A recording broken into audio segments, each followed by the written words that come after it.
kumva kudasambanye utabaho, kumva kutabeshye utabaho, kumva ko udahuguje, utavuze inkuru z'ibihimbano, udatwaye abagabo b'abandi, utariye amafaranga y'abagabo b'abandi, ukumva no, shyira imbaraga mu bintu byinjiza amafaranga. Aho hantu ari utinda, aho hantu ari ushora imbaraga, ibintu nyine ubona bifite inyungu. Apana kujya ujya mu bintu bitagufitiye inyungu rwose, ibintu bidafite ikintu bikugezaho, ibintu bidafite ikintu bimaze. Banza urebe ngo ese umwaka ushize ni ibiki nifuzaga kugeraho, nateguye bitagezeho, ntagezeho, cyangwa se ni ibihe byagezweho, cyangwa ni ibihe byasigaye, noneho uyu mwaka bwo ni ibiki nifuza kugeraho. Ibyo wifuza kugeraho rero,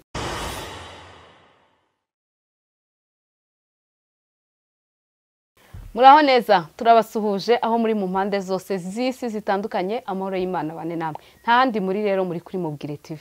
Wakwibaza ngo niki tubwira abantu, uri mushyashya ugeze hano kibaza ngo si icana ya Mubwire TV ni iki bavuga. Twebwe tuvuga ibyiza gusa, tubwira abantu ko ari beza, tubwira abantu ko tubakunda, tubwira abantu ko tubashimira, tubwira abantu ko ari ingenzi mu buzima bwacu. Iyo undikiye ukabona umuntu ko ari ingenzi, ukabona umuntu yakoze ibintu bidasanzwe mu buzima bwawe, ukabona umuntu w'umumaro, uramushimira ukamubwira ngo uri umuntu udasanzwe. Icyo gihe rero iyo ubibonye, ushaka gushimira umuntu wakureze, iyo ushaka kubwira umuntu ukunda ku rwego wumva byarenze kubivuga, ukumva ukeneye kubishyira mu bikorwa, uraduhamagara tukagenda tugatungura umuntu, tukamuzanira indabo, tukamuzanira umuhanzi uzi kuririmba neza cyane, tukamutaramira. Twebwe nibyo tubwira abantu, twasobanukiwe ko urukundo bataruvuga ahubwo urukundo bararutanga. Nimuze dutanga urukundo, nta handi barutangira ni kuri Mubwire TV.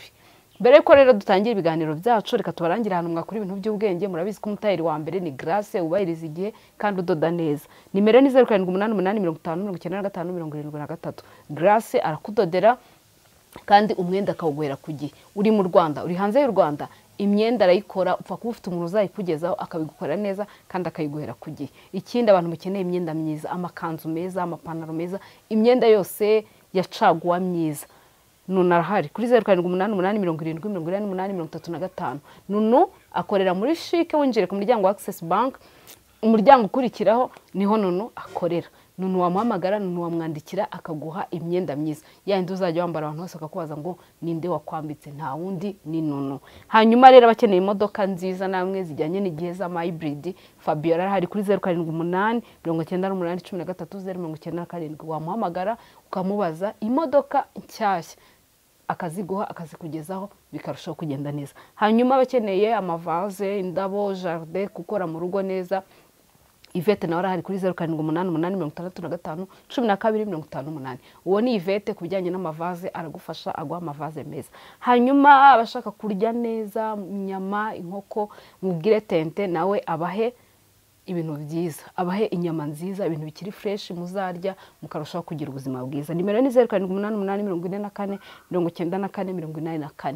Tente akorera Kicukiro, umanukiye ku muhanda ujya kwa Gitwaza, ugahita ukata nk'ujya kwa Karirosi, aho hafi uhageze wanamuhamagara. Ikindi Tente akora delivery, uramubwira bakakuzanira ibintu byiza. Nimugane Tente, murye neza, mugire ubuzima bwiza, murushaho kubaho munezerewe, mubeho mwishimye. Murabizi ko twebwe rero nta bindi tuvuga amagambo meza, twebwe tureba ibyiza.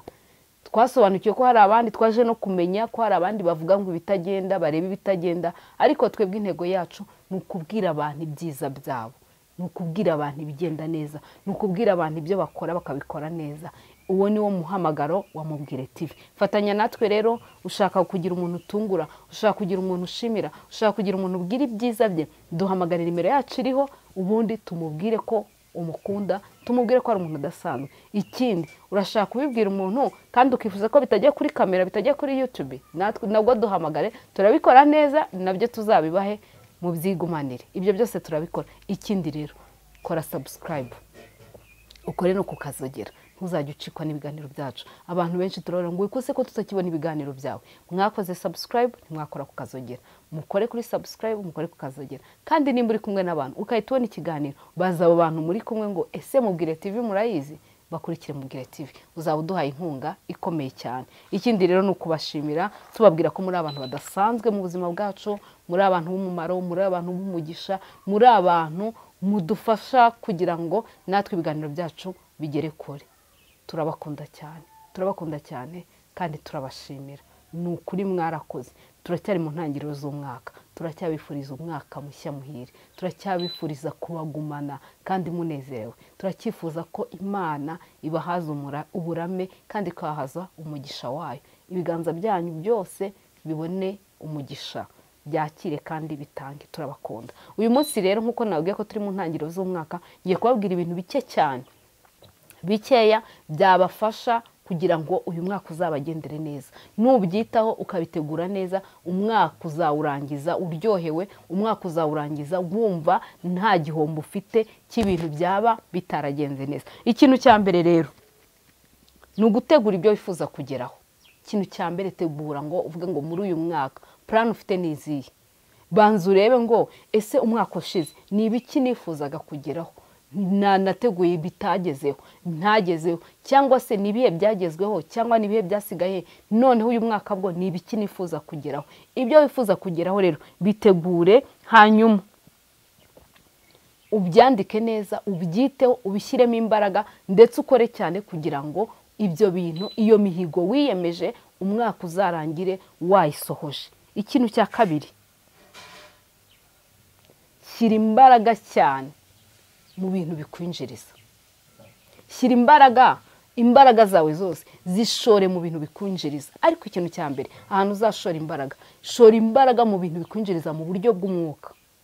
Mu buryo bw'umwuka. Nababwiye ko twebwe tuvuga ibyiza. Mu byiza rero tuvuga Yesu arimo, mu byiza tuvuga ni ukugira ngo abantu bakire agakiza, mu byiza tuvuga ni ukugira ngo abantu babeho bafite amahoro, imitima yabo itabacira urubanza. Mu byiza tuvuga ni ukubwira abantu bakava mu byaha, ukava mu buzima bwo gutwarwa igitugu n'uburetwa bwa Satani, gutwarwa no kumva ko utibye utabaho, kumva ko udasambanye utabaho, kumva ko utabeshye utabaho, kumva ko udahuguje, utavuze inkuru z'ibihimbano, udatwaye abagabo b'abandi, utariye amafaranga y'abagabo b'abandi, ukumva ko no. Mu byo tukubwira, shora imbaraga mu bintu bikwinjiriza mu buryo bw'umwuka, umwuka wawe. Ese umubano wawe na Kristo umeze gute? Ese ubarizwa he? Adresse zawe ni izihe? Hanyuma ikindi, shora imbaraga mu bintu bikwinjiriza mu buryo bw'ibifatika, mu buryo bw'amafaranga. Umwanya wawe munini, icya mbere twabwiye ko ari mu buryo bw'umwuka, mu buryo bwa roho yawe yitunge.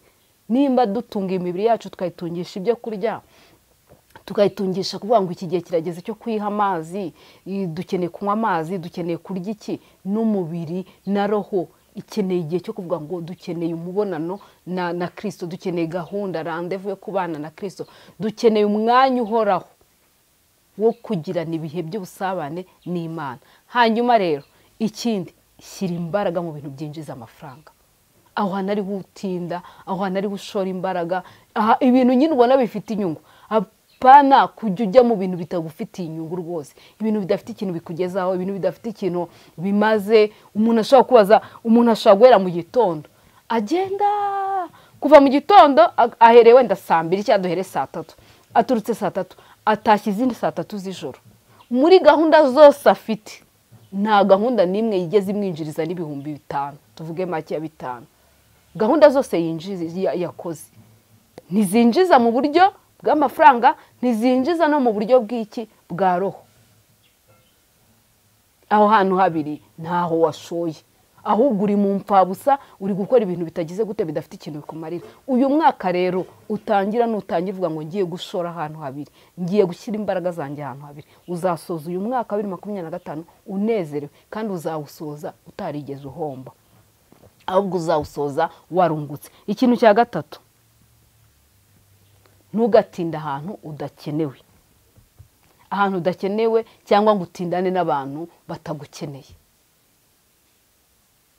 Uzi gutinda ahantu udakenewe cyangwa gushyira imbaraga mu bintu mbese umeze nk'umuntu ugize gute, ukorera ubusa, uri kuvunikira ubusa, wigura. Abantu benshi usanga bari mu buzima bwo kwigura, uri mu nshuti umeze nk'umuntu wigura, uribombarika, kandi nta kintu kizima uri kuhakura, nta kintu kizima biri kugufasha, nta kintu kizima biri kukungura. Oya, wikora ibintu bya nyirarubeshwa, wikora ibintu bidafite ikintu bikumariye, wikora ibintu bidafite ikintu bikugezaho, wikora ibintu bidafite umumaro bizakumarira. Ibyo rwose wibikora. ngo utinde ngo abantu ahantu ku bantu badaha agaciro ibintu ukora, b'abantu bagukeneye cyangwa abantu badaha agaciro ibintu ukora, cyangwa abo udashobora gukenera mu gihe ubakeneye bo ngo uzababone.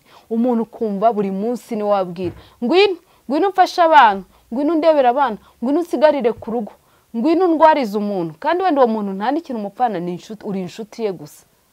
Afite bene wabo, afite abavandimwe, afite n'abarwayi, akumva ko ari we buri gihe ugira gute uwo ugomba kuza ukamusapotinga, ugomba kuza ukamusigaranira abo barwayi. Ni byiza rwose nimba unashoboye kubikora, ariko se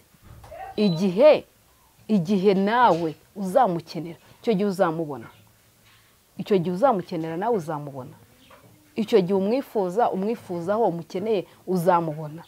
Wishyira imbaraga mu bintu bidafite ikintu mu hantu udakenewe. Abantu ukabaha umwanya wawe ukigomwa, izuba rikakwica uri muri gahunda zabo, imvura ikakunyagira kugira ngo gahunda zabo zigerweho cyangwa zigende neza, cyangwa wumva ko ubikoze kugira ngo umubano urusheho kugenda neza, wagerayo rwose bakagufata nk'aho udahari, cyangwa bakagufata nk'aho utigeze bakubona, cyangwa bakagufata nk'aho ibyo unakora niyo utabikora hari undi wari kubikora. Ibyo bintu uyu mwaka muzirinde kwicuza. Bana n'abantu banezerewe kuba bagufite, bana n'abantu baha agaciro umwanya wawe wose. Niyo wakwigomwa, igihe ni amafaranga kandi igihe kirahenze, muzi ko igihe kitagaruka. Igihe ushobora guta umuntu w'igihe we atarekoneza, atazabihana agaciro, atazanabyibuka, ukamuhereza uwo mwanya wawe, kandi uwimye umuryango wawe, uwimye abana bawe, uwimye umugabo wawe, uwimye umugore wawe, basigaranye umubabaro, bafite igihombo cyo kukubura, noneho uri kwiruka no mu bintu bitagufitiye inyungu, noneho utari bunaboneremo umugisha. Tekereza rero kwiruka ku bintu watayemo umwanya, watayemo amafaranga, bidafite n'umugisha. Kabone gutakaza ibyo bintu byose, basi ufitemo umugisha. Imana iri no kubireba ikavuga ngo ibi bintu umwana wanjye rwose yakoze, umwana wanjye yitanze, umwana wanjye yagize gutya. Ariko abantu uri guha umwanya, abantu uri guhirimbanira kujya mu bintu byabo, uri kwigomwa kugira ngo wite mu bintu byabo, nta kintu binababwiye, nta kintu bibabwiye rwose. Utaje nunaza umeze nk'utahageze, umeze nta gaciro nyine. Bari kukubwira ati waba uhari waba udahari, ibintu byari gukomeza. Uyu mwaka rero nshuti zanjye bagira inama, fata gutya, fata urupapuro, kwa wundi dufata ikayipaje ukajya ugenda ugira gutya, reba ese aba bantu twabanye imyaka ishize, ese uyu mwaka byonyine tureke no kujya mu ishize, uyu mwaka aba bantu bamariye iki? Ese aba bantu ngege nari mbakeneye narababonye? Ese aba bantu igihe bankeneye barambonye, hanyuma resulta zavuyemo nizi, cyangwa barambonye n'ubundi mera nk'aho ntahageze? Ita ku bantu bafite icyo bizakugezaho, ita ku bintu bifite icyo bizakumarira. Mushyire imbaraga rero mu bantu babakunda, mushyire imbaraga ku bantu babashyigikiye, mushyire imbaraga mu bantu muzaha umwanya wanyu, muzaha agaciro, bakagira gute bakabibona. Apana ibintu byo gukorera ubusa, apana ibintu byo guta umwanya, apana ibintu muzakuramo imibabaro n'imvune zo mu mutima. Uyu mwaka mbese mu bintu byose mushoramo, mushore mu bintu bifite umumaro, mushore mu bintu bifite inyungu, ushore ahantu wite ku bantu barekonesa, ushyigikira abantu bavuga ngo uyu muntu umwanya duha, urukundo aduha, ukuntu atwitaho turabibona.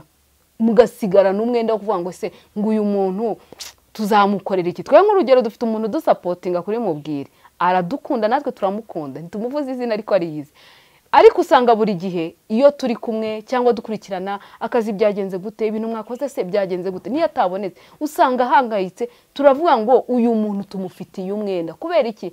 Kubera urukundo adukunda, kubera ukuntu atwitaho, kubera ukuntu aduhangayikiye. Noneho tekereza rero kuba yadukunda gutyo, akaduhangayikira, akatwitaho, akaba ameze nk'umuntu uri guta inyuma yahuye. Dushobora kuba nta bifatika dufite byo kumuha, ariko umutima no mu isengesho turamusabira.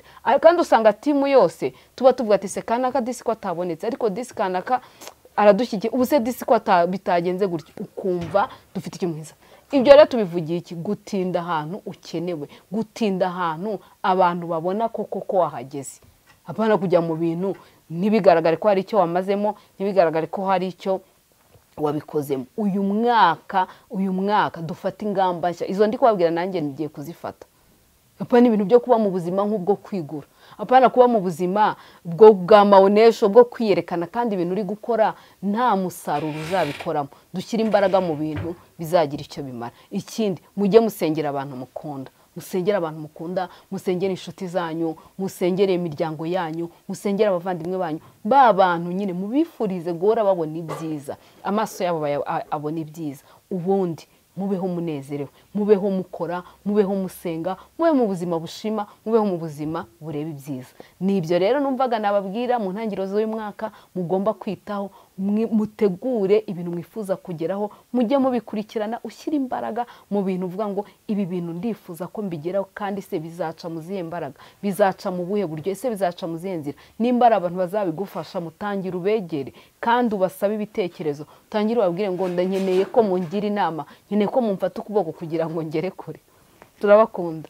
Ubundi nimurangiza mushyira imbaraga cyane mu bintu bizatunga umubiri wawe w'imbere, hanyuma mushyira imbaraga mu bizinjiza n'amafaranga. Murakoze, ndabakunda cyane. Amahoro y'Imana bane namwe, umugisha w'Imana ubabeho, muhirwe, mutere imbere, ubundi mudutume tutungura abantu. Ikindi, mutwandikire muri komenti ibiganiro mwifuza ko tugeraho, mutubwire n'abantu mwifuza ko dutungura. Mwarabibonye, abantu mwadusabye Mama Nike twamugezeho, abantu mwadusabye Mami twamugezeho, Claudine wo muri Beura, Joseline twamugezeho. Turashimira Imana cyane n'abatumirwa bacu n'abantu twatunguye bakabyemera, bakabona tubagezeho, bakemera ko tubashyira kuri kamera. Imana ibaha umugisha. Hanyuma rero mutubwire n'abandi mwifuza ko tugeraho, munadutume, tuzabageraho kandi bizarushaho kugenda neza. Ikindi, reba umuntu muri kumwe umubwire ngo kora subscribe, ubundi mujye mukora share, mukore comment, mutubwire ibyo mwifuza ko tugeraho, ibyo mwifuza ko dukora kugira ngo birusheho kugenda neza.